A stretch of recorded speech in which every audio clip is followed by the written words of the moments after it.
Welcome to another chapter of In the Keep podcast. I'm your very own prophet of the drowned god, the Motherlode. The Keep is a collective of gaming enthusiasts compelled by the drowned god Cathala to frag and jib one another into oblivion for all eternity.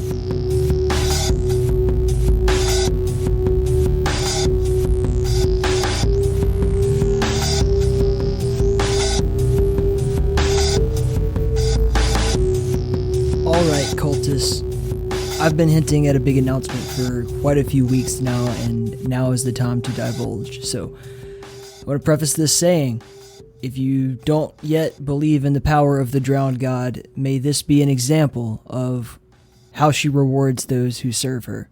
Drumroll, please! This summer, September 5th and 6th, 3D Realms presents Realms Deep 2020. Now, what is that? This is an amazing convention. It's an online convention, obviously, so we can all social distance and shit, but I think you'll find that will work in our favor here and is going to be a really good experience for all. So we'll start off. This is going to feature 3D Realms, New Blood Interactive, Slipgate Ironworks, Running with Scissors, Night Dive Studios, Apogee Software. We are going to be showing off a shitload of amazing indie titles. You guys know what I'm into. You'll get it. You're going to see a lot of really cool shit there. We're going to have special appearances. Jahar is going to be hanging out. And yours truly will be hosting the interviews that you will see during this event. I will now divulge a few of them just to whet the palate. So, we've got interviews already recorded with Jon St, with Chuck Jones, with Tim Willits, and with Cliff Blazitsky, and trust me, there's more to come. Like, this is just a little taste of amazing shit. These are going to be featured in the convention. You will see short 15-ish minute conversations between myself, the guests, and Frederick Schreiber, and then after they've been released to the world at the convention, I will then release them all in full uncut detail on our YouTube channel, all of our podcast channels, and the 3D Realms YouTube channel. So you're in for some really fucking amazing content. If you like what you see at the convention, you are going to fucking go postal when you get this stuff in your feed. So definitely, if you haven't already, be subscribing to that shit. But this is amazing. I'm really looking forward to everything that comes out of this. I can't wait for you guys to see it. We will be raising money for Child's Play. There will be all kinds of game sales, merch giveaways, the whole shebang going on. So now I present you with a call to action, folks. There are lots of conventions out there. We're not the first people to have this idea. We won't be the last. But if you claim to be an honest-to-goodness, true fan of the independent gaming experience, and I'm not saying, like, these are legitimate companies, but if you want to get away from the bullshit, from the craziness of over-budgeting and delay after delay after delay, companies that are run by corporate nonsense and are just trying to create a mill to steal your money and fuck you over and take your time away from you, that is not what this is.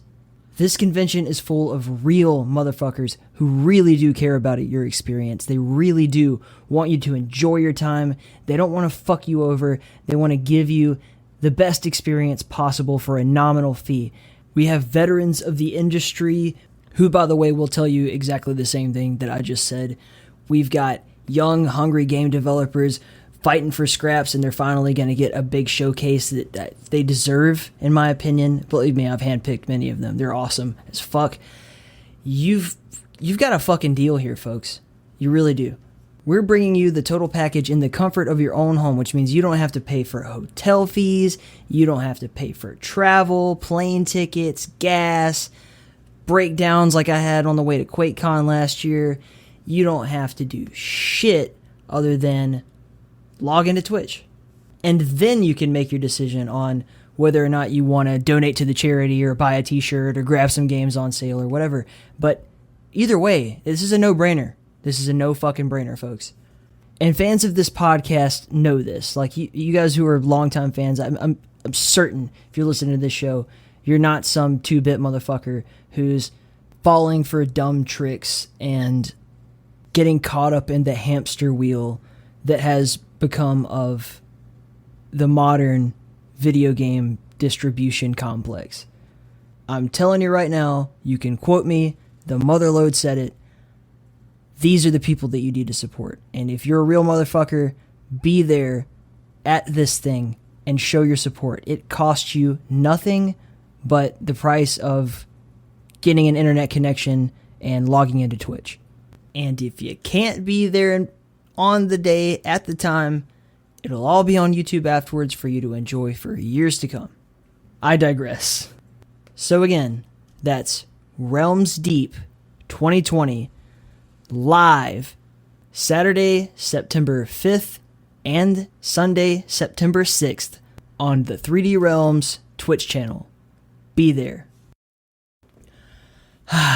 Okay, we got through that. Sorry for the long-winded discussion, but you guys know I'm passionate about this shit.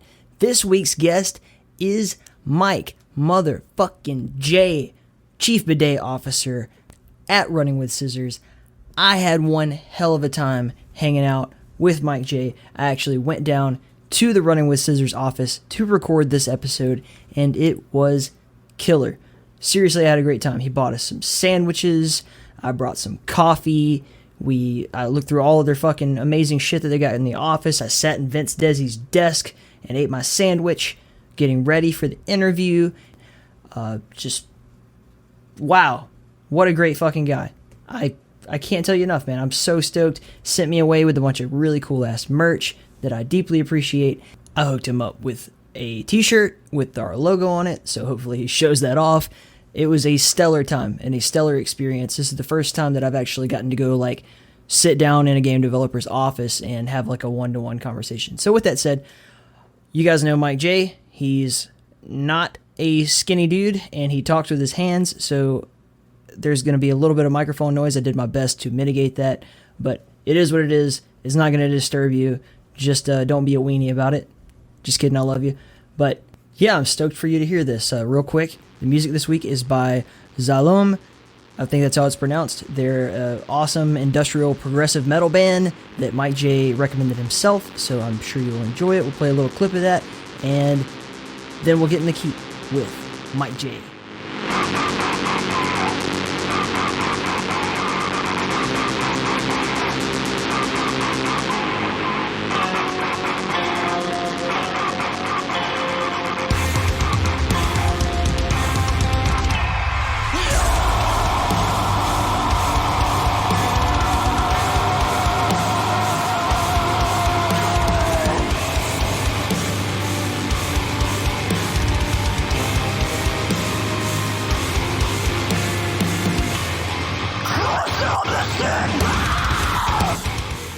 My name is Mike Jaret-Schachter. I am the Chief Bidet Officer at Running with Scissors.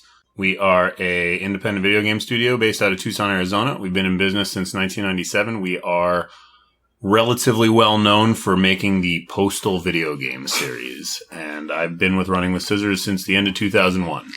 I like the idea of, if anyone actually tunes into this and doesn't know who you are, I'd be really surprised. Like, because that is our target demographic, is essentially exactly the same people who would play your type of game. So nice. It's been really an interesting journey to get here today, because I was not one of these kids who grew up playing Postal. I played Postal 2 for the first time probably like 3 or 4 months ago. Welcome. Knowing, I've seen Civi's videos and shit. I knew this was something I was going to have to tackle, and I've actually had it for a long time. Just wasn't like a number one priority. That's okay. And then I played it, and I was like, this is fucking, obviously this has to be part of the podcast. So I immediately reached out to Vince, and I've been trying to get in touch with you fuckers ever since. But I understand, he has shit going on. Yeah, we're all back and forth doing various things all the time, but we're here now, so. Yeah. Well, what really got you to sit down and say, I want to be a fucking video game maker? Actually, I mean, so I met Vince through his son. I went to high school with his son, and my junior year of high school, I was in this computer class, and there was this kid in my computer class who knew jack shit about computers, but he always used to rant that his dad owned a video game development studio. Mm-hmm. And we just didn't believe him. We just laughed. We're like, sure, dude, whatever, man. You don't know shit about this. And one day I was on my way out of school, and Vinny, his son, was sitting out front. Hey, man, can you give me a ride to my dad's office? And I was like, oh, yeah, sure, the video game office. That's where we're going to go. Okay. And so I drove him to the office, and lo and behold, it was a fucking video game studio. And I met his dad. I met Vince. And fast forward to about 2.5 years later, my little brother, was working for Vince's fiance at the time at a UPS store. And Vince and Vinny had walked in, and they saw my brother, and Vinny was like, oh, how's Mike doing? And Vince said, yeah, send him in. I haven't seen him in a while. So I went to the office. We talked and laughed for about 15 minutes. And then he was like, do you want to work here? And I was like, fuck yeah, I hate selling cell phones. So I quit my job, and I started with Vince. That was it's like around October, November of 2001. And I started shortly after that. And it's been a wild ride ever since. What did he put you to work doing? I was like a marketing assistant back then. Like, they had just started earnestly on Postal 2, and they were going at it alone, and it was all Dev and Vince. So he was kind of all by himself in the PR department, and he just needed somebody to come in and help him with all that. You know, he was he'd been doing this since the early 80s. But this was their first major title since Postal 1. And with Postal 1, they had a publisher that was handling a lot of this stuff. So this was kind of a new route for him and them. And so they brought me in, and I wouldn't say the development team loved me because, you know, Vince is a lot to handle. And having one Vince in the studio is one thing. Having two of us is a whole nother thing, because basically I'm like a 30-year younger version of Vince. So when you already had an interest in video games, but like, I was a big time gamer. But what were you into?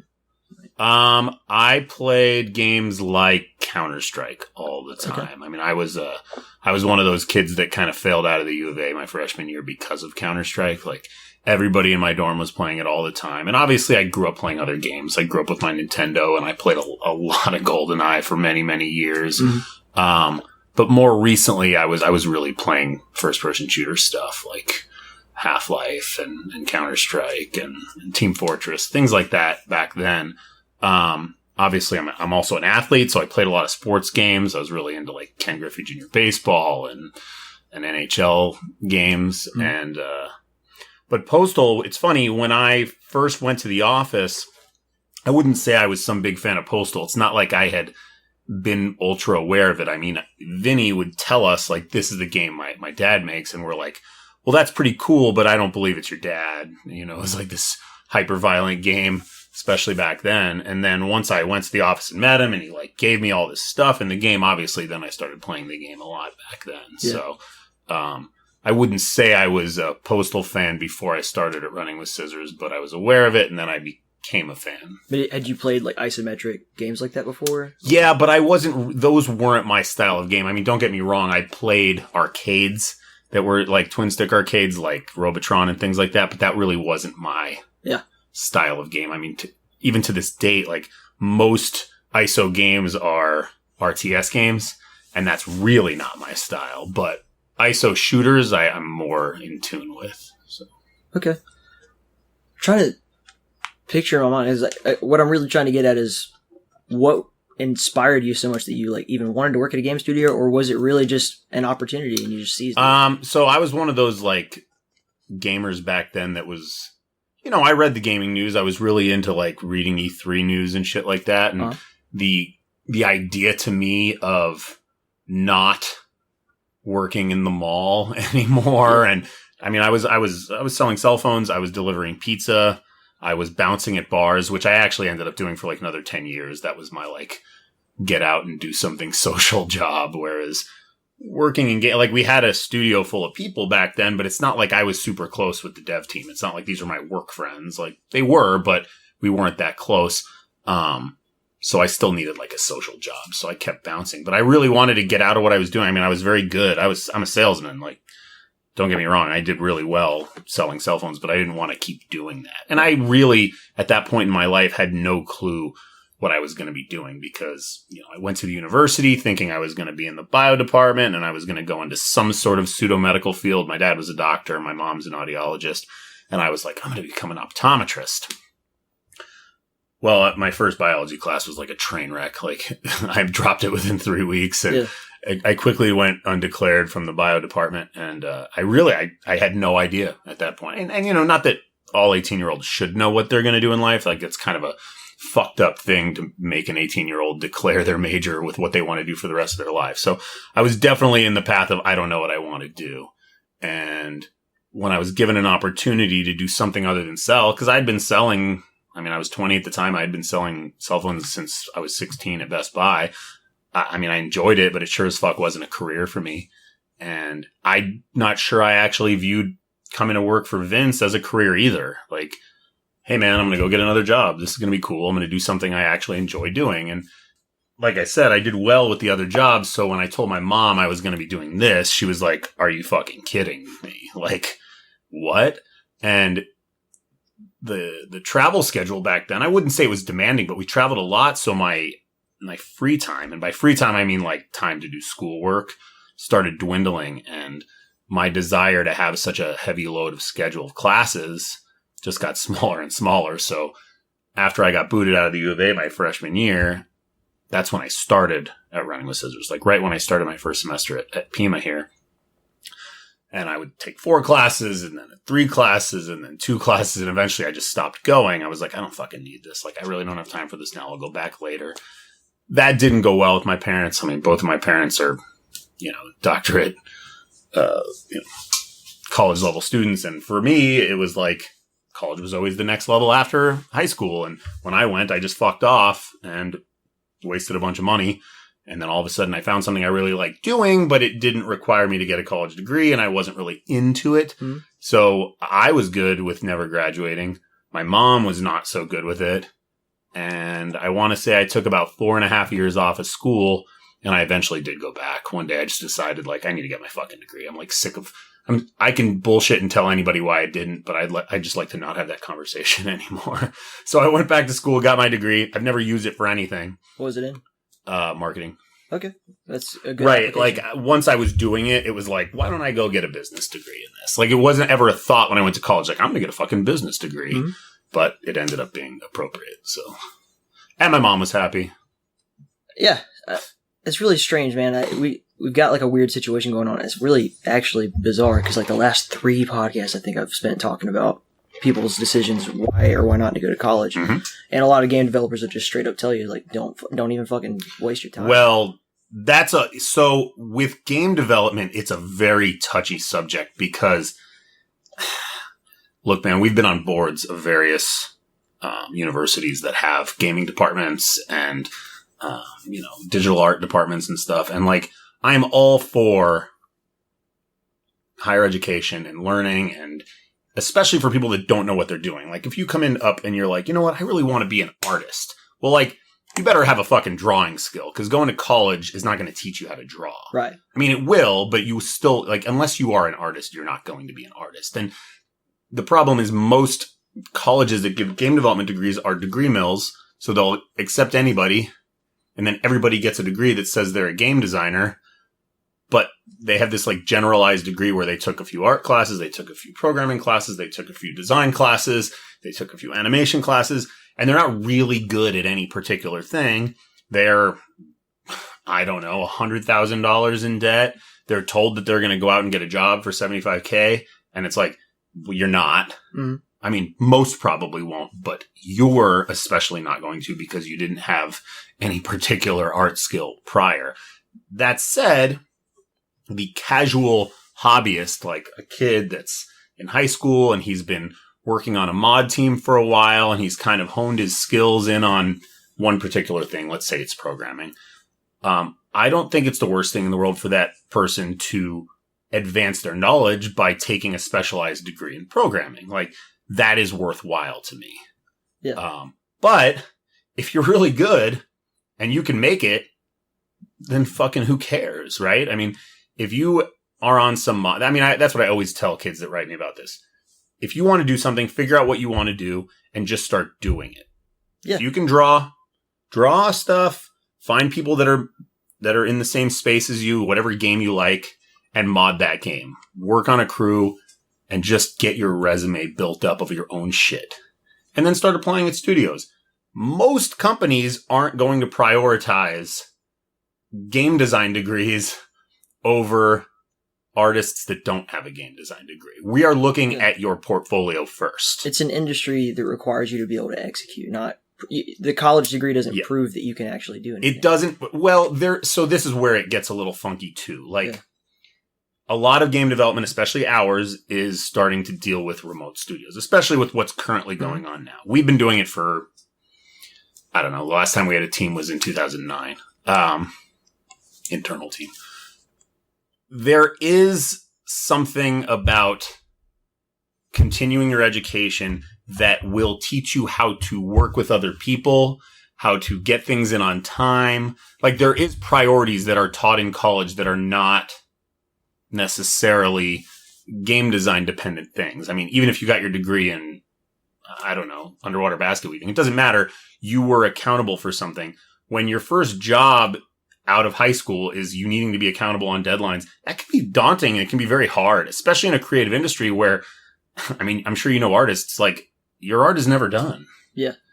I don't know an artist who finishes something and they're like, it's fucking great. It's done. It's like, it's always, there's more to be done. I could spend another 2 weeks on this. And it's like, no, you can't. And, you know, that doesn't mean this is everybody, but there is some order to the universe where, you know, finishing various levels of education does teach you, time management, I guess, is what you really... I think it's just like some people need it, some people don't. You're right. Some people are like, I'm not a good student. Yeah. I'm a terrible student. When I went back to school, I did it online, and that was where I did fine. I mean, I'm great with people. I love group projects. But when it came to just fucking finishing, I was so happy to not be like directly working with people. It was just like, do my work, get it over with, move on. Yeah. The way that you guys seem to do business, and correct me if I'm wrong, is like you're at a scale now where like we need to hire a 2D artist and we need to hire a 3D artist, and like so you have people that kind of work within their own department. Mm-hmm. And so my experience, just because of what I do, is working around a lot of like polymaths, and polymaths just in general learn each individual skill they need to do to make, like, I'm going to make this game by myself. Right. Like, that's what you see at studios like New Blood. You know, they hire all these indie guys that were going to make their game by themselves anyway. Yeah, of course. So they don't have this, like, broad education in game design or anything along those lines necessarily. They do, however, know particular skills that they've learned specifically because they have to execute that skill. Sure. So something that David Szymanski had been saying was, like, I don't learn anything until I have to learn it. You know, if it doesn't pertain to what I'm doing, I don't need it. Right. So it's just like two different ways of doing business, because like, that's kind of the realm I saw you going down was like, yeah, but if you're not good at any one particular skill, why would anyone hire you? Right. Like, what is the term? Master of none. It's it's master of none, proficient at all, or something like that. You know, like we call them generalists. Mm-hmm. There is a huge desire for generalists to be on even our project, not all over the team. Right. But you want a few guys that can absolutely cross borders, because you just need some of your modelers to level design, and you need some of your level designers to have at least basic 2D art skills. Like, they have to be able to cross paths. Yeah. But this is what we've been running into lately is our goal is so much higher than what it's been visually, gameplay wise, just anything we've ever done before. And when you start hiring too many generalists, or not even generalists, people that just are not amazing at their trade, right, it fucking shows. You know, we've said this relatively recently. You know, you hire somebody that their resume looks good, their Portfolio looks good. 5 years ago, they would have been the top person on our team. Not anymore. You get a couple of guys that are just hyper fast and hyper excellent at very specific trades. And when somebody else comes in and they're slower and they are just not as good, it really does show. And that it tends to come out in generalists because they have so many various half talents. I mean, I'm a generalist when it comes to music. Like I played a bunch of different instruments and I'm not great at any of them. I'm just passable. Yeah. If somebody comes in that can fucking rip scales in their guitar, I'm going to look like terrible. You know what I mean? I don't know. Maybe it's just the way I live my life or the way I think about things, but I've never been intimidated by someone like that kind of shit. Like, it's not a matter of intimidation, though. Yeah. With music, I mean, for the most part, as long as someone is proficient and they're playing with the right people or they're recorded correctly, it's okay. Yeah. With games, it's not that they need to be intimidated. They don't. But it'll be very obvious on the front end when somebody's work is much more inferior to somebody else. Or if you have one guy that turns over 10 polished maps and then one guy who's been working on his magnum opus for, exactly. And you're 6 months delayed. And now that we're 30 people now. I mean, don't get me wrong. All of my guys are really good, but you can see various patterns in some new hires that we never used to see because our games were always so, I mean, we've been working on the same fucking engine for 17 years. Mm-hmm. Things didn't need to look amazing. They just needed to be fun and work. Now, if something doesn't actually look like it belongs in Unreal 4, it sticks out in our game because our game doesn't look like Red Dead Redemption, but it looks significantly better than Postal 2. And when something looks like it should be in Postal 2 and it's in Postal 4, it stands out like a sore thumb. Yeah. So we haven't had a lot of bad luck with this, really, at all. But it's becoming more apparent that this is a possibility. I don't know. I think it was, to go back to the New Blood model, everyone there is capable of making a whole game, but they've kind of picked up people along the way that are really capable at certain things, like something you see in Dusk, like, oh man, these fucking spinning guns or whatever. So it makes a lot of sense that you go to Dave Szymanski and say like, hey, if you're having trouble making a gun, bring him up. Or now Dylan's over there too from Gloomwood. Yeah. Now, so they've acquired these guys that are basically fucking experts in different parts of game design. So They can kind of pull from each other, but they're all capable of working on their own. I guess that's what I was trying to get at. Yeah, I mean, listen, I'm not knocking anything they do. I love their products. Yeah. But a very retro style boomer shooter is a very different animal. Oh, yeah. Yeah. Trust me when I say this, we are way in over our heads. Okay? There is a reason that small indies do not make open world games. There's a reason. It is fucking stupid. Okay? Looking through your catalog, I can't think of a time when you guys didn't seem like you were not in over your right. We have yet to make a project that is in our wheelhouse. Or under our wheelhouse. Yeah. You know what I mean? Where we're like, yeah, we can just fucking rip out 5 of these. Redux seems like a simple concept. It's just a fucking remake of Postal 1, top-down twin stick. Well, guess what? Unreal 4 is not designed to do what we did. If we would have made that a 3D world and the camera was up there, great. Yeah. But we didn't. We had to fucking mimic Postal 1 like idiots. It might... Look, the game didn't sell, so I can trash it all day long. It is a good game. It has good reviews. People love it. It didn't sell well. Quite frankly, in my mind, I wish we had made Redux a first-person retro shooter. Oh, sorry. I wish we had made it a first-person retro shooter and just rethought the game because clearly it would have predated a lot of this retro shooter stuff and been, in that realm. But it would have been what the engine was intended to be used for. We kind of decided we needed to rewrite the engine and make this 2D art with, cutouts you can walk behind. So it's sort of an isometric. It's fake isometric, Yeah. And, it was just too big of a project for what we wanted to do. And now we're like, we need to make the follow-up to Postal 2 in Unreal 4.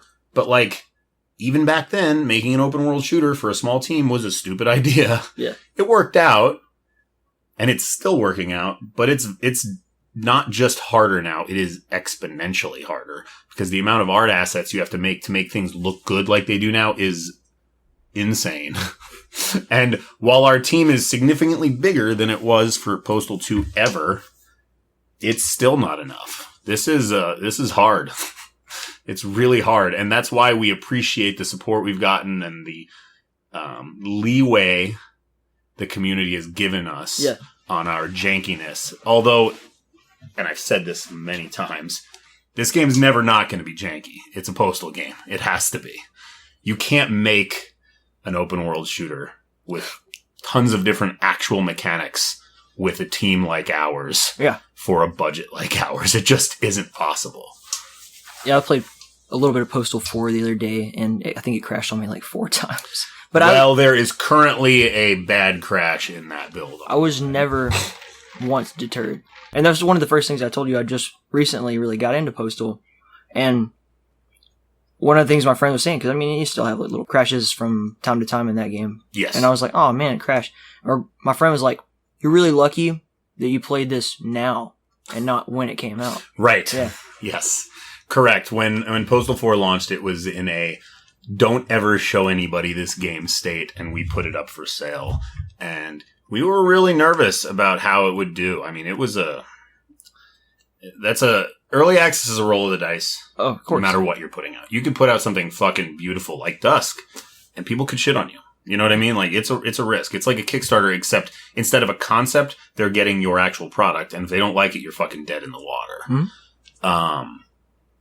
We did really well out of the gate, and for some reason, we still are hovering around 90% positive review scores, which is like completely on goodwill, because we still haven't put out Tuesday in 8 months, and yeah, the game's less janky, but it's still fucking janky, and that's, like I said, it's going to be like that for a long time. I mean, you were addressing these. There's still crashes in Postal 2. Yes. We have some bugs in that game that we cannot fix. Yeah, but, I mean, I think your fans just support you on principle at this point. Like they do. You're not going to turn out a shit game. No, we're not going to give you garbage, and if there's something seriously wrong with it, we will fix it. Yeah. I mean, there is a crash bug in Postal 2 right now, and mostly in Paradise Lost, that we can't fix because we have used all this physics in those older games, and the physics engine has a bug in it that we can't fix because we don't have the source code to the physics engine, and the company that made it went out of business like 10 years ago. Yeah. So we are currently on the hunt for that source code, and we may have a lead on it, but that's really the reason why those old games haven't even begun to be ported to consoles. Like, we would love Postal 2 and Paradise Lost to be on Switch or PS4, but it's just too, it's not polished enough. Consoles require, like, finesse. I don't really, quite understand what the drawbacks are of getting in over your head like that. Because I guess you have to like find the right amount, right? Like you don't want to be so in over your head that you can't pull off the project. Right. I mean, that's the thing. You want to aim for the stars, right? You want to give people the best experience, but you do have to make something that you can finish, I guess. Right. But do you guys like unconsciously maybe put yourself in that position so that you have to perform? It's definitely possible. I mean, it's always been like this with us. I mean, I wasn't there for Postal 1's development, but for Postal 2, I mean, the design document had to be chopped hardcore. I'm guessing that every game gets over-designed and then, underperforms compared to the design document, except maybe like Red Dead Redemption, GTA products by Rockstar that have literal unlimited budgets. I mean, they spend $300-400 million to make these games. I guess I don't really know. I've never worked at another developer. I don't know how these things go. I do know everybody seems to delay. Like, delaying is just the norm, standard operating procedure in the video game industry. So it's pretty obvious to me that everybody has the same sort of issues. But we have I wouldn't call it very strict. I'm not like beating people to not overwork themselves. We like to tell our employees, like, you're full time, you're 40 hours. Yeah. If you want to work more than that, I can't stop you, but please don't run yourself ragged, because it does nobody any good. Like, there's diminishing returns at a certain amount of work. Yeah. B, you will eventually burn out. Like, you will not like the project anymore. And we want you to get to the finish line and hopefully want to work on the next game. So, like, we try to keep people, I don't want to say underworked. I want to say, like, the perfect amount of work. Mm-hmm. But it's hard. I mean, you know, especially when you can't leave your house and they do love the product. I mean, one of the things we've done for the last 10 years now is mostly hire Postal fans. They're people that came out of the community. And so they're working on one of their favorite games, and all they want to do is keep working on their favorite game. And it's like, okay, man, I know you want a better game, but you need to sleep. You got to stop working till 4:30 in the morning when you're getting up at 9. Like, you gotta get some rest. We want to keep you on the top of your game. And at the same time, it's like, well, we do have to hit these deadlines. So is it better for you to work longer hours and get it done in a shorter period of time, or regular hours and try to get it done by the actual date? You know, and I don't know. We've done this remote thing for a while, and it's tough. And I don't think the industry is going to adjust to it very well, considering teams were already having problems with non-remote studios and people overworking, sleeping under their desks, fucking required crunch. I mean, just the industry's been a little nuts with that shit for a while. And I actually read a poll in this Facebook group of game industry people, and someone had asked, what do you guys think about working at home? And it was like more than 40% were like, I want to go back to the office. Yeah. And I'm like, I get it. Like, I work here by myself most of the time. The only reason I have this office is so I'm not working at home. But my whole team's working at home. And like, when there was not a pandemic around the world, I would make sure I tell people, like, hey, get out of your house. Like, yeah, get out. Or even still, man, like, you don't have to go to a fucking house party and get right. Just walk around. Just like, do stuff. Yeah. Like, I don't know why people got this idea. Like, if you go outside, the radiation of the sun is going to turn me into stone. Well, I mean, this industry is made up of computer gamers. Yeah, of course. I mean, they didn't go outside to begin with, so they're not wanting to go outside now, which. That's been a big part of my work experience and dealing with, like, my team with the podcast, which is not nearly as many people, 2, 3, 4 people. Right. Actually actively working on the show, and like reminding them, because people get excited, especially like I'm going to go home and tell, like, hey, I got the audio from fucking MikeJ, and they're going to be like freaking out. They're so excited. I have to remind them, like, you don't have to work on this like all night. Like, don't be up till 4 a.m. Right. Like, I'm just fucking relax and prioritize your mental health and your fucking sanity and your physical health over that. But, not to get too crazy on them, but a lot of these guys are like borderline autists, like, yeah, sure. Like, fuck, all I want to do is sit in my desk and code all day. But yeah, I get that. You got to remind people to just take some time to yourself. Right. Like, yes, it is important that we get this asset done or this world done or this build done. But like, it is more important that you're here in a month and a half working than you went fucking batshit and decided you had to get off the project because it was destroying your personal life. What I always tell my guys, or just anyone in general, is that you're worth more to me if you come into work tomorrow efficient and feeling longevity good. Is more important than the near term. Or you're worth more to me healthy for a long time than you are, doing these big sprints, and then you're like, oh, fuck, I have to take a month. Like, I can't do this anymore. Like, you give up on it. Yeah. I think just kind of seeing your personality. You guys have always done a good job of kind of being upfront with who you are with your fans and shit. And that's the kind of thing I would expect anyway. Like, some people would look at you guys and say, these guys are a bunch of fucking asshole perverts. And what we get more often than not is people think Running with Scissors does insane shit just to get a reaction. Yeah, but... And like... I guess it's possible that the team was doing that back in the late 90s.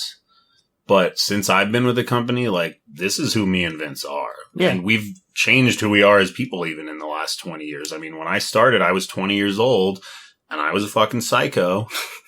And I said a lot of shit, did a lot of shit on business trips. And I have a reputation that I'm not necessarily that person anymore. Like, I still like to do funny shit. I still like to troll people every now and again just for laughs. But for the most part, like, I mean, maybe it was me meeting my wife. I don't know. Maybe it's because I'm older. I'm almost 40. Like, I don't know. Like, I still am MikeJ, but I'm definitely a different MikeJ. It was really interesting coming into, like, listening to your podcast and then coming in to meet you, because the image that's kind of presented is you're this fucking crazy psycho, like, super, like, just having you in that internal Discord that we won't speak of. Like, immediately it's just like, all right, here come the fucking jokes, and that's great, and we all love that. And then when I walk in here to meet you, you're a really calm, like, reserved person. Yeah. You know, you're not like, it's not like you're like that all the time. You know when to turn it on. I was, but like I said, it wasn't Personal me growth. doing things to watch other people Right. react. It was me doing things to laugh for Right. myself. Like, I do funny shit that I think is funny, and if nobody else thinks it's funny, then that fucking sucks. That's kind of been our MO. Like, we make games that we want to play, and we really hope people want to play them too. We don't make a feature going, I think the fans will like this. It's like, we like this, and we hope they like it too. Like, we, for the most part, I mean, now that we're in early access, part of what we decided to do was we want to do early access so that we can have the fans help us design the game. So we have had things that have changed because of the reaction, and that's just sometimes the nature of the beast, especially when you're in mid-development. Like, there's only so many of us. We only have so many viewpoints on things, and when you put it out and 100,000 people are playing your game, you're going to get a consensus on whether something is really, really shitty. Like, you know, we have sort of rose-colored eyes when we make this because we're all working on it all the time, and something like appears funny or looks done to us, but at the end of the day, it's not. You know, it's like, we just wanted to get it done and get it out there. And then the community's like, oh, no, it should do this. And we're like, yes, more viewpoints help. You know what I mean? Like, we're not sitting there putting every design point up on a forum and letting people vote on it. But when the game comes out, like early on, there was a bug in the game where if you pissed, it would break glass. And without anybody consulting anyone, the team fixed that bug.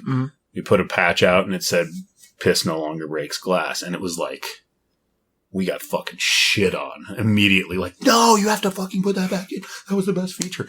And I'm like, guys, we got to put back in the glass breaking P. Like, clearly everybody loved that. I don't know why we took it out in the first place. So then we, made it a special feature. I mean, that's just a small example of like why we kind of wanted to do early access. We really did need help with development funding. We really did want people to get something sooner than later, because I know people fucking hate waiting long times for projects. And on top of that, they also hate early access games that never come out of early access and are stuck in this like beta form forever.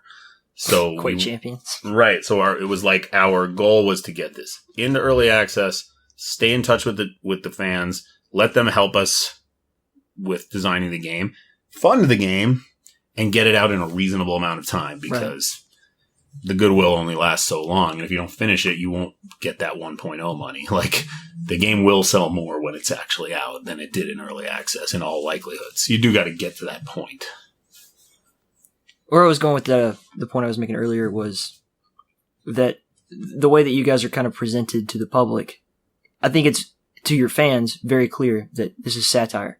Yes. Like you're not doing anything explicitly to offend anyone, as you said. Like, you're doing things because they're fucking hilarious. The same way, like I said earlier when I walked in here, like, there's never been a more appropriate time for you guys to put out exactly what you do than right now. The world needs another Postal. We need satire. I've been like, God, why couldn't South Park have a season on when this was happening? Because I remember during the election year, it was like 4 years ago or whatever, like that whole season they had where Garrison was basically Donald Trump and everything was fucking hilarious. And it doesn't matter what side of the fence you lean on. Like, if you're politically left or right or whatever, not to get into that stuff, but I'm just saying, like, everyone enjoys a joke. Of course. Yeah. Well, less so sometimes. Less so now. You're right. Yeah. Like, we've definitely had to adapt to that because, I'm not saying we're bowing to any pressure. Nobody's telling us to do one thing or another. Right. But we are conscious of the world around us, and, some jokes are just beat to death. Like, I get constant questions from fans. When are the terrorists going to be back in the game? And it's like, probably never. Like, we've beat that joke to death. Like, it's literally beaten to death. The last game had the terrorists as hippies, and they sold pot. Like, we hit peak terrorism. It's over. Like, move on. What's next? And, you know, I get it. Some people want that shit back. And it's like, well, that's why we'll have Workshop on Steam. And you can put it back in yourself. Like, go for it. We don't need that. We want to kind of... The whole point of Postal 4 was to get the best gameplay elements for Postal 2 serviceable and develop from there. So I'm not putting terrorists in the game because I'm worried about blowback from the Islamic community. I just... You know, the joke's beaten to death. It really is, you know. I get it. We still have a dog in the game, and it's still the Postal Dude. But, you know, we're going a different route. He's wearing a fucking bathrobe, so... Yeah, and he's Jon St. John now, which is amazing. Yeah, I mean, that wasn't intentional from the beginning, but... Yeah. He is the dude now. What's it like working with him, man? Jon is amazing. Yeah, he's done a great job. I mean, I never actually met him in person yet. We did everything, you know, remotely. Mm-hmm. There's stuff that we need redone. I mean, you know, we handed him a massive script. When you hand someone a massive script and you're not going to be there to help direct the recording, some things are going to be worse than others. And, you know, it is his first time playing the dude, and we wanted him to go with his natural voice. And a lot of it is really good. And there's a couple things that are just not quite tonally right. And we'll go back to it eventually when I get him the next major script for, like, Wednesday. So what I'll do is I'll fly to LA and I'll actually sit in on the session, and because his performance is there. It's just there's a couple lines and they stick out because they tend to be front facing lines. Yeah. And it was jarring. I mean, I won't disagree with the fan base there. Like, when we first put his lines in the game, it was really fucking jarring because I mean, for the most part, we've used Rick for the better part of 23 years, and he was there at the beginning of Postal 4. We accidentally released the game with a bunch of his dialogue in the files, which got the conspiracy crowd going fucking nuts because, you know, we didn't overly address the Rick thing, especially at first. We were just like, Rick was busy. Here's Jon. It's just the way it is. And then people found these files and they're like, but Rick did this. What did he decide it was too politically? You know, there is no grand conspiracy here. Yeah. Rick was available and then he wasn't. That's always the story. Right. And as I tell people, like, he already did this one time. He didn't not do Postal 3 because Postal 3 sucked. Right. He disappeared off the face of the fucking planet for a few years. Mm-hmm. Well, here we are again. So, like, I like Rick's performance, but he has also now ditched 2 major projects on me. So I'm not sitting here dying for him to be in the next game, right?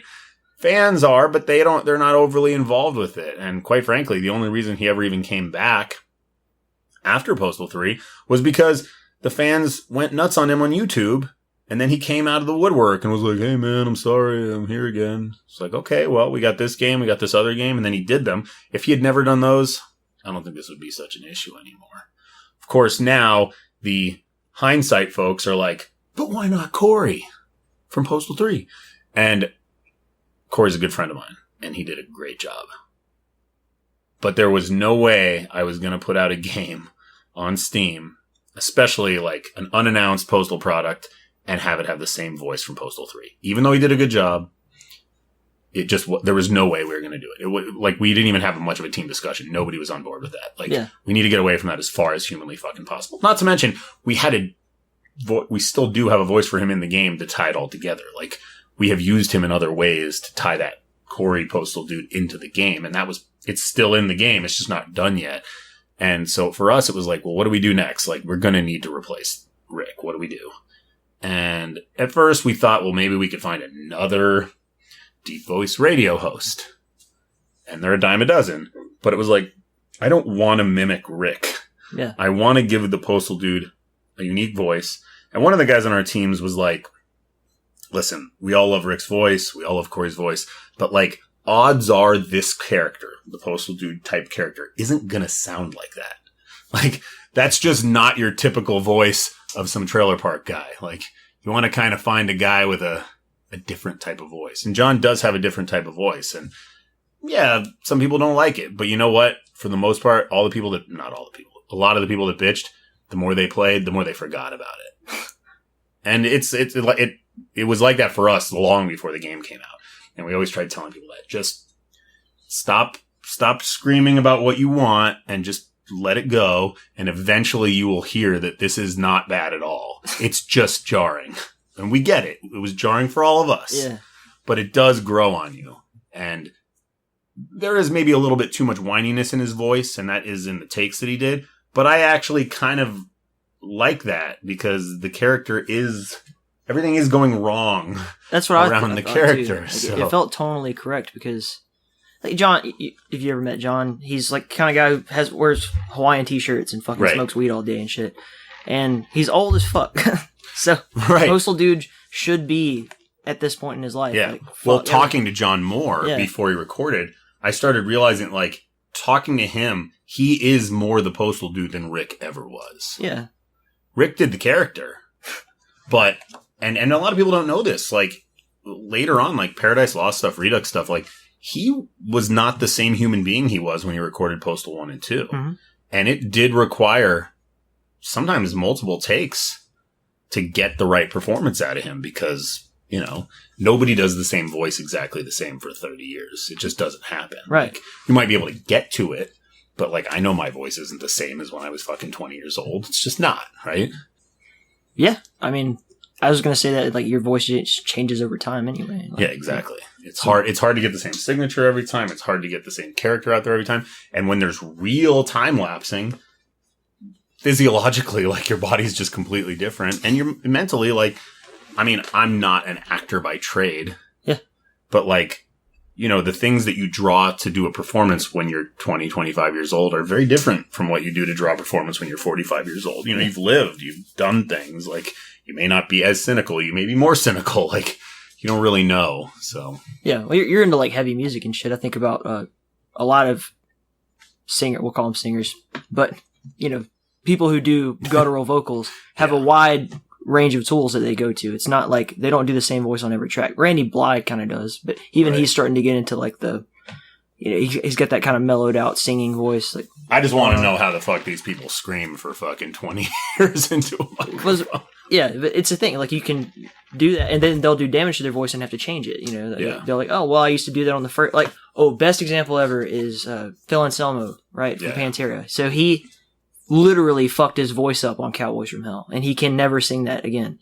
So he changed his voice, and it's still Phil. So yeah, it's a fucking no-brainer. Jon St. John. Anybody who's not down with Jon St. John can fuck right off. Well, and that's the thing. For the most part, the people that shit on it are not shitting on John.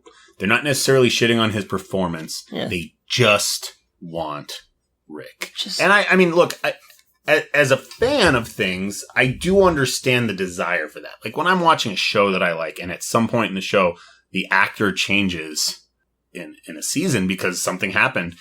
I mean, it is jarring. Yeah.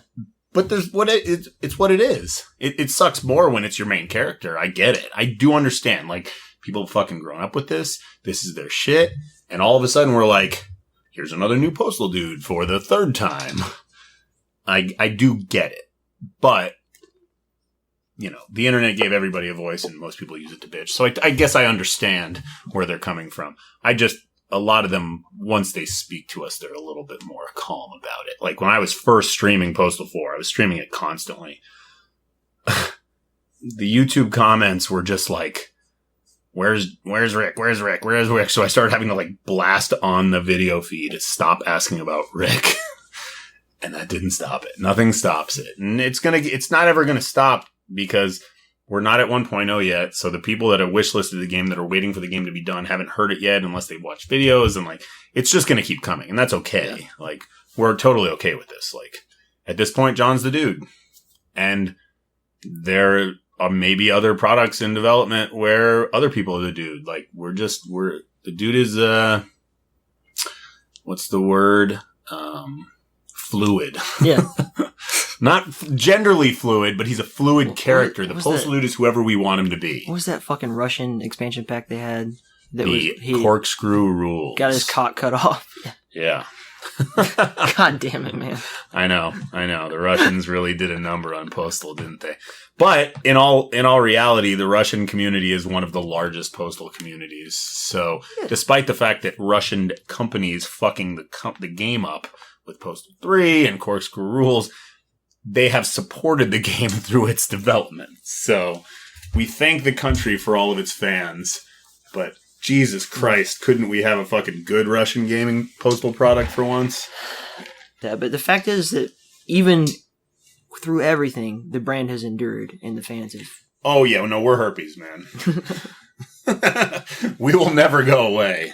Like, we've been in ultra skeleton mode multiple times. Yeah. And I'm one of the few people that has survived every single skeleton mode. Like, if we have to go get other jobs and do other things for a little while we regroup, it happens. I mean, I have a feeling we might be done with that because now we have mass distribution, we have a good fan base on Steam, we're out there and we've got a lot going on. Like, it would take a lot at this point for us to die again. I mean, I'm not overly happy with where the world is at right now. I don't love that people are getting sick and people are dying, but people being home all the time is causing them to buy more games. Yeah. So the game industry is doing well. I can't say that the mass game industry as a whole, like the development industry, is doing great because there's big developers that have no idea how to have a remote setup that are now virtual completely. And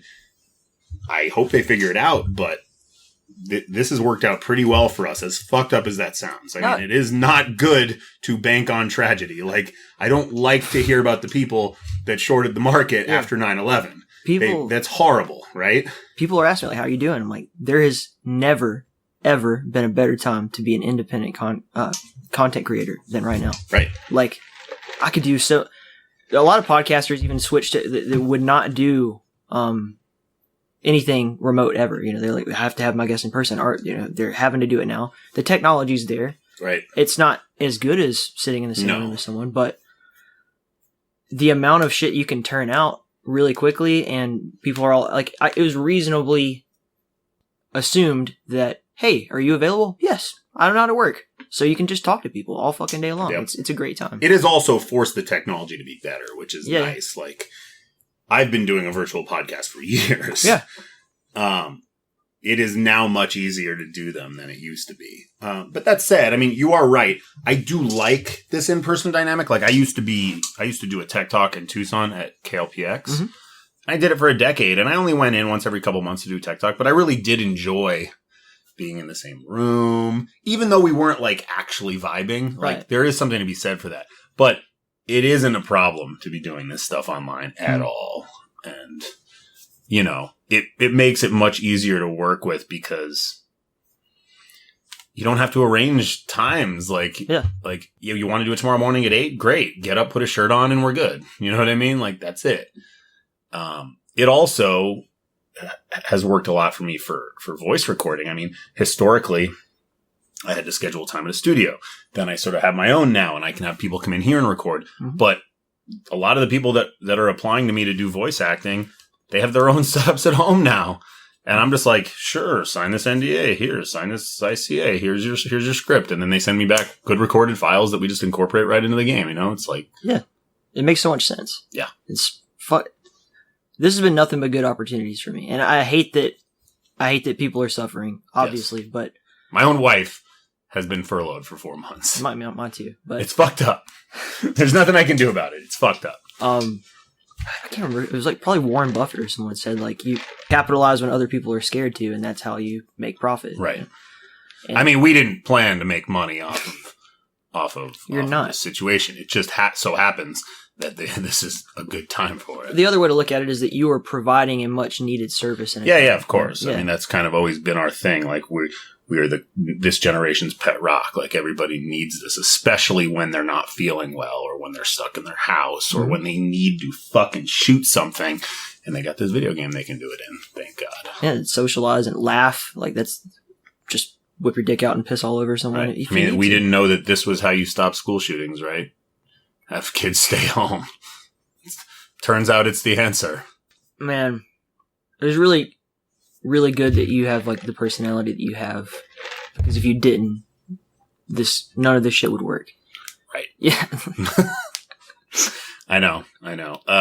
That's why it was it was so odd when I went in. Because like I said, I had met Vince before when I was in high school. And yeah, I was a jerky kid and he probably laughed at the things I said. But when I actually went in as an adult and we talked, and it was like very obvious that we were very similar personalities. Mm-hmm. And I don't think he was actually looking to hire anybody. We just laughed and he was like, "Do you want to fucking work here?" And I was like, "Yes." But like, if you didn't have this artistic freedom to just express yourself through that medium, you might be a different fucked up person, you know? Right. And I've said that multiple times. I've actually talked ad nauseum about this lately. I truly don't know what I would be doing with my life right now. Yeah. If I hadn't been doing, like, yeah, I could leave this and probably make a lot more money doing other things, but I would never give up my freedom. Like, I couldn't do it. I'd rather go months at a time without a paycheck sometimes when I have to keep my freedom and keep my artistic expression going and not have to wear a suit every day, not have to shave my face and cut my hair. You know, like, this is, I don't know, I enjoy it.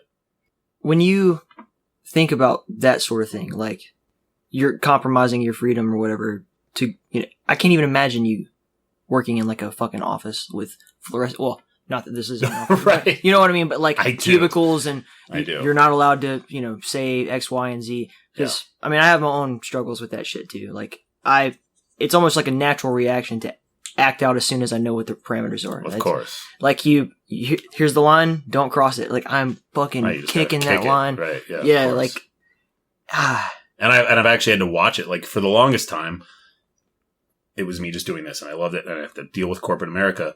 But I'm married now, and my wife is a corporate America person. Mm-hmm. You know, I mean, she works at Topgolf. She's in sales there. So, like, it's not like she worked for the most, like, adult company on earth. Like, they don't drug test. She can have multicolored hair. Like, she doesn't have to wear pantsuits all the time. But before that, she worked in hotels. She was in hospitality. So she was constantly working at big hotel chains, with very corporate policies. Mm-hmm. And, like, I never had to deal with this before in my life. So having to sort of secondhand deal with it is very weird for me. It's yin and yang, dude.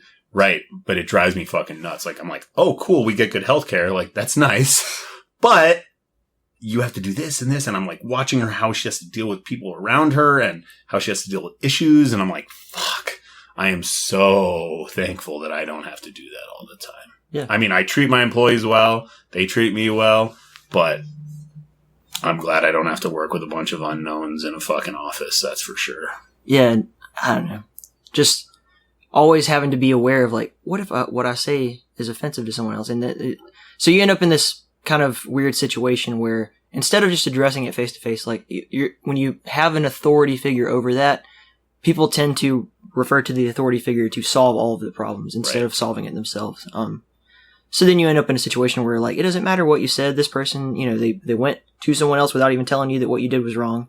And then that person gets a secondhand story and will never actually fully understand the situation. Oh. Like the two people in the room. I had my last real job, one of my last real jobs before I started this was when I was at Best Buy.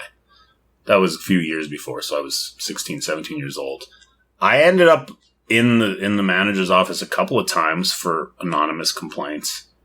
And, like, the things that they would tell me were like, what? I mean, I had a case at the last cell phone job I was at the mall. I was going to fire this employee of mine. She was a horrible, horrible salesman, late all the time. She was a fun person. Like, we had a good time. She was one of the guys. Like, she was constantly hitting on people at the mall, making sexual comments. I was going to fire her. I talked to the bosses. Okay, good. Fire her on this day. Okay. I come into the mall and I see her sitting there talking to my boss on the couch. And then they come over and they're like, so she's filing sexual harassment on you. And I was like, what? Mm-hmm. Somehow she got wind that she was going to get fired. Yeah. And she decided to play the only card she had, which was to complain about things that she had been doing and saying it was me. And so then I had to sit there through this investigation being like, yeah, I mean, there is no chance I don't make sexual comments around her. Okay. None. But she makes more than all of us. Yeah. All the time. And they're like, we know, but we're a company. We have to deal with this, you know, the legal way. And they moved her to the main store, and then they shut down my store, and I couldn't go to the main store because she was there. Yeah. But they legally had to keep her on for a certain amount of time, and so I waited it out, and I eventually replaced her there, and then I very quickly quit and started running with scissors. But that was like my lead-in to not having to deal with that anymore. Well, it's good that you came into Running with Scissors with a fucking, at least some understanding of how to deal with legal issues. Yeah, that was fun. It was great. So, when you're getting ready to do a podcast, do you, because you've had different episodes where it's just we're hanging out, you and Eric, or you and Eric and your wife was really good. Yeah. Or when you're doing one with you, because it all seems to be kind of people that you actually already have relationships with. Mm-hmm. What inspired you to get into doing that? I think back, because we were doing them back in 2016 a lot. And I think it was just, it was kind of a good way for me to interact with my team members. Back then I used to do them with a guy named Rich and a guy named Kurt that worked with us. So it was a good way for me to sit and bullshit. Plus, I am front facing in this company. I am one of the main contacts that anybody talks to if they want to get in touch with the company. And so I thought that was a good way for me to be constantly talking to the community and actually be talking to them, because we do our podcast live. Yeah. Which, for better or for worse, is what we do. It lets we have an average of between, it depends on when we do them, 50 and 200 people that watch live, and then a few thousand people watch it later on, which is cool. But it allows direct interaction. Yeah. It allows me to say my piece sometimes where it comes off better out of my mouth than it does out of my fingers, I can yell and scream on our Discord all day long, but I like to talk. And, I don't know.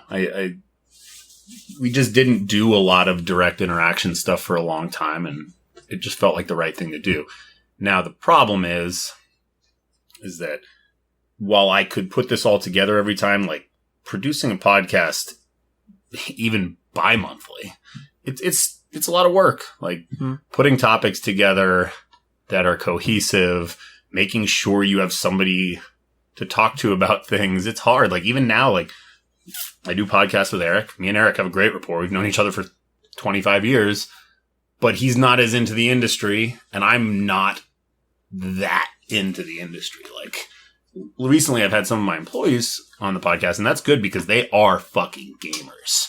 So they have a lot to say about what's going on, whereas I have some, but I'm not playing all the different games all the time. Right. And so it's a tough mix where I have to be able to appeal to my crowd, but I also have to be able to have interesting things to talk about, and keeping these things produced is tough. So I've been sort of mixing up work between other people in my company now, getting somebody else to give us topics to research, and it's just better for me to talk about things that I didn't look up. Give me something that's hot, I'll look it up, do my own research, and then I'll have something to say about it. Yeah, I don't know, man. I hate talking points. I don't know if you can tell, but I did not walk in here with a list of questions. No, for sure. I enjoy the art of conversation. I like listening to podcasts that are just conversational because, I don't know, it feels just more organic. So for me, that's the easiest part is just I can sit down and talk to someone forever until the end of time. And I don't know, I think I said something earlier, do you get in over your head so that you have to perform? I feel like, for me at least, I know other people struggle with this, but I kind of have public speaking as part of my repertoire anyway, so it doesn't bother me. But putting yourself in that position where you have no choice but to perform right now gives you no crutch to lean on. Right. And it works out 99% of the time. And some people are afraid of an awkward silence or a pause too. Right, of course. When I'm doing it live, it doesn't faze me whatsoever. Right. But it does force me to make sure I'm flowing. Yeah. And trying to fill out an hour. Yes. You said, do you have to have coffee? Yes, I do have to have coffee. Oh, I just didn't know if you'd already had some or if you were just offering on the way in. No. Yes. No, I drink a lot of coffee anyway as well. But with the podcast, I have hosted with a lot of people historically that just didn't have a lot to say, and that's okay. And I'm not forcing anybody to do it. And it would end up just being like me bullying them on the podcast for 45 minutes. But now I've been doing it with people that actually do have a lot to say. And it's nice because while I do love to talk, I also like to listen. So it's nice for me to hear, especially from people that I'm close with and that I work with, talk about things that I'm not necessarily so well versed with all the time. I do like to hear other stuff back. And it's just good all around for our community to see more people from our team because I am the front facing person on the team. I'm not a developer. Right. I do our audio recording. I do some of the voice work. I do some of the design work, but I am not a programmer. I am not an artist. And, I get that question a lot, like, hey man, what do you do on the game? And I'm like, well, I own part of the company and I do all the marketing and the PR and the licensing and I run the digital store. I manage the website. I manage the community. I run the social media. I do the podcast. And I can list out a million things I do, but no, I don't make the art. And sometimes people will be like, oh, but it's like, I do a fuckload of things, man.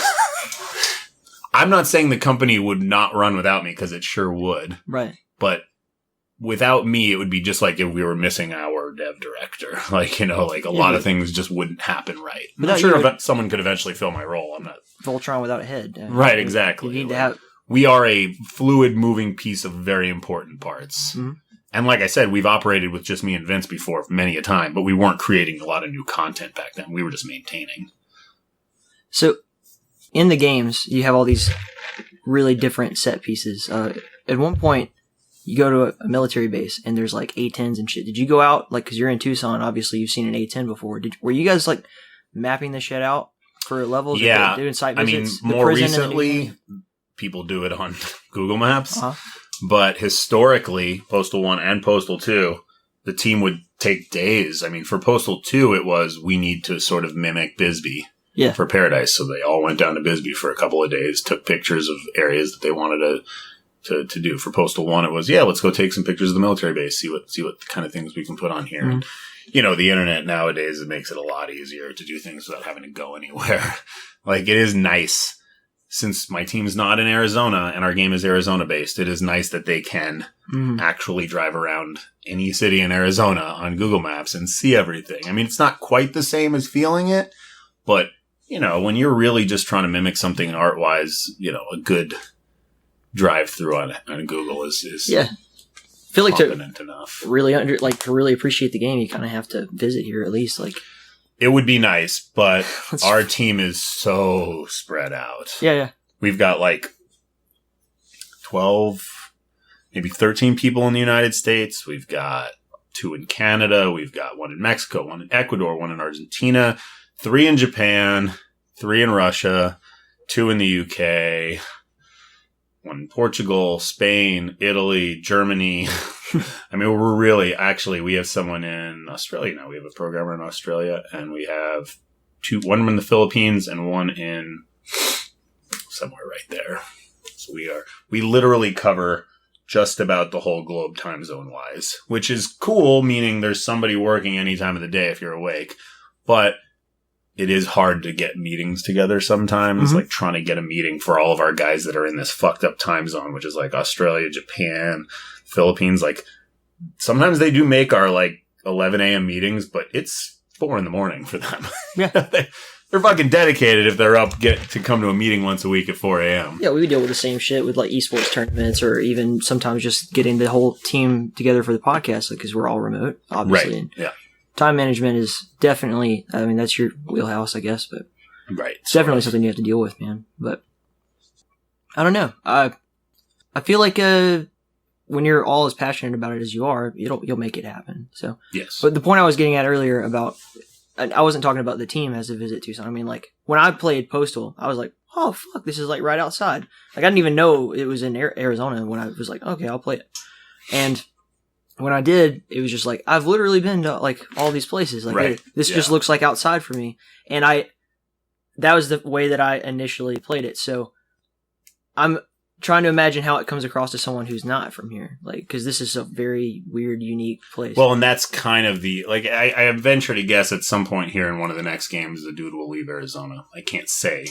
But the reason we keep doing it is that it's different. Postal X in space. Right, exactly. It'll be a fucking, crazy alien shooter. Postal goes to hell. But the one guy that's actually in Tucson is our art director, and he's with us now for about 6 months. But he worked on Postal 2. He was with us back in the day, but he lives here, and it helps when your art director is local to make it look a little more like it is local. When you play Postal 3, you're like, this is not fucking Arizona.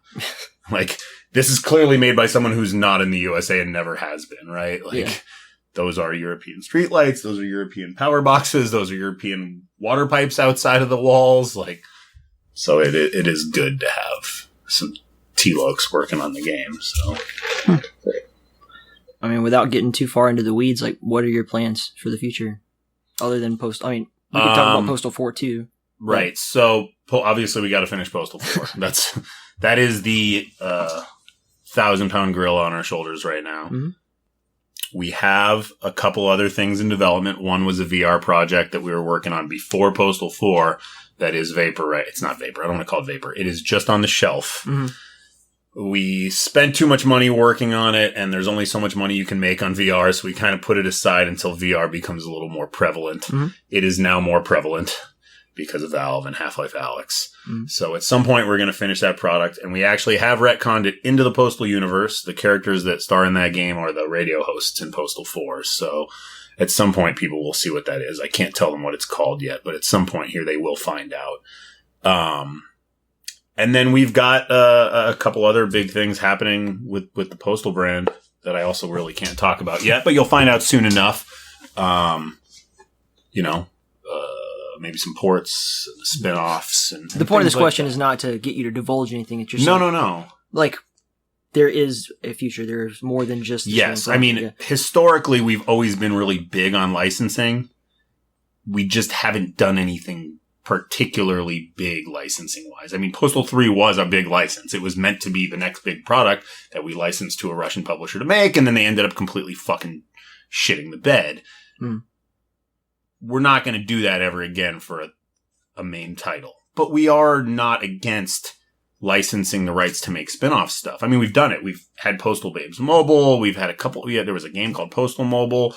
I mean, we've had various little tiny licenses, but we need something big, and I think we finally do have that happening right now. So at some point here, people will find out what it is.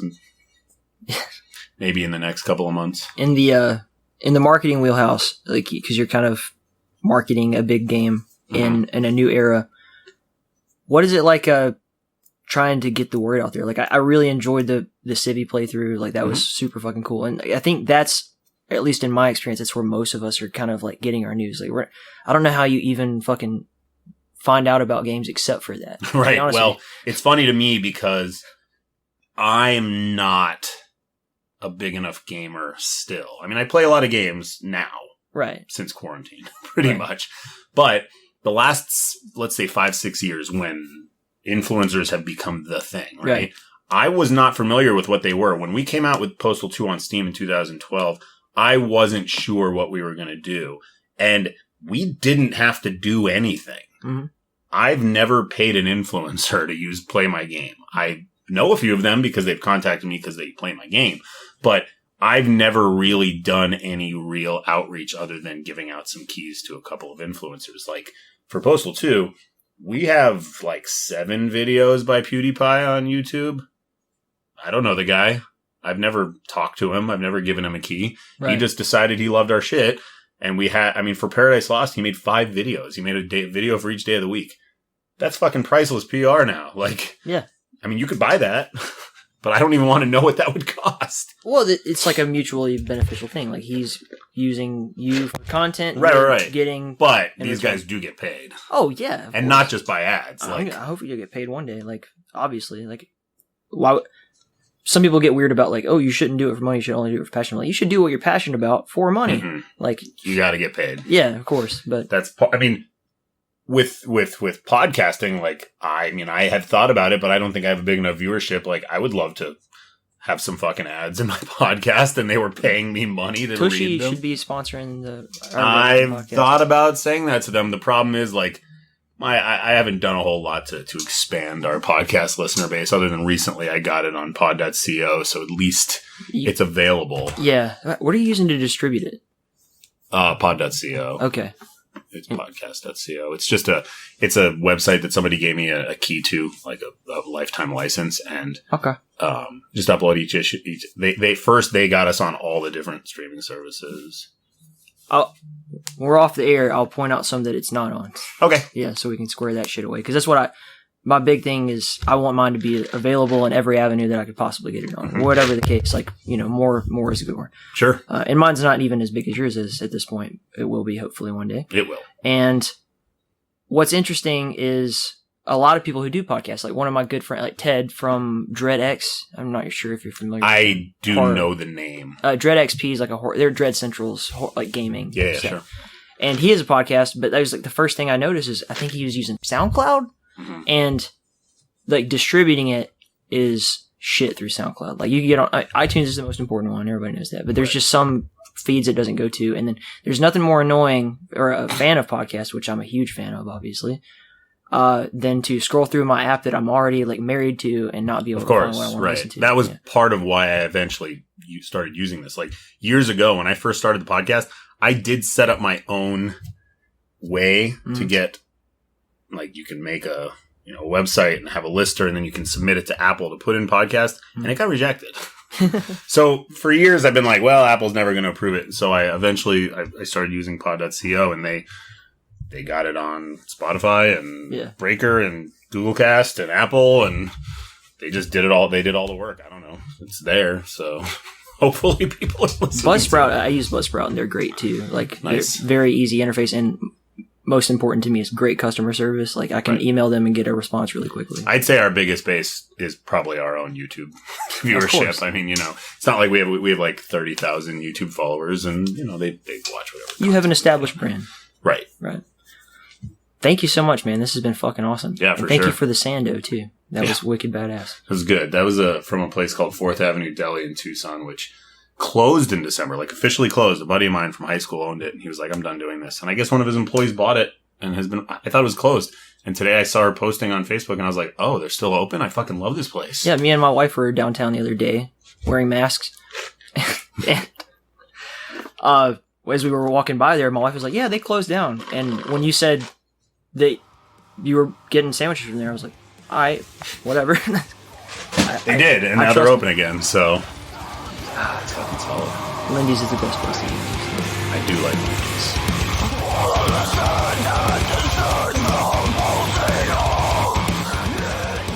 Few thank yous, plugs, and announcements before we get out of here, folks.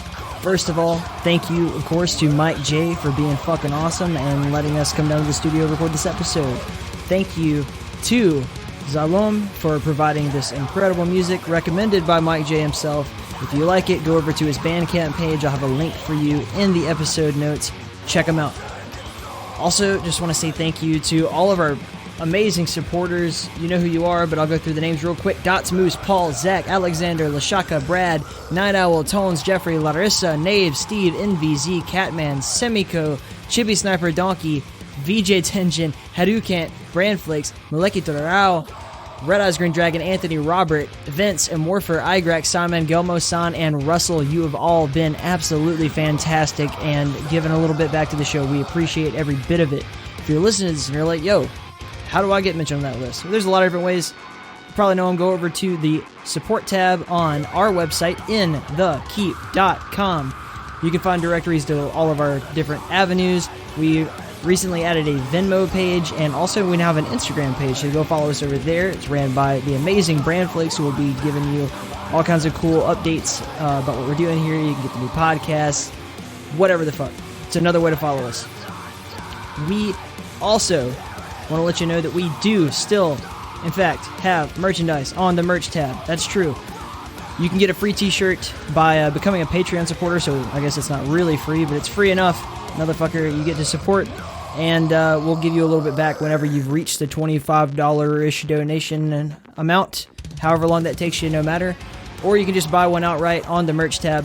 We also have masks over there. We got MDF t-shirts. We've got stickers, whatever you need. Grab it on our Redbubble store. Greatly appreciated. With all that said, guys, I'm not going to keep rambling forever, I promise. I love you. The Drowned God, Cathala, loves you. She accepts your offerings. She wants you to be happy and be safe out in the world. Please take care of yourselves. Please support your indies. Spread the love around. And until next time, stay in the keep.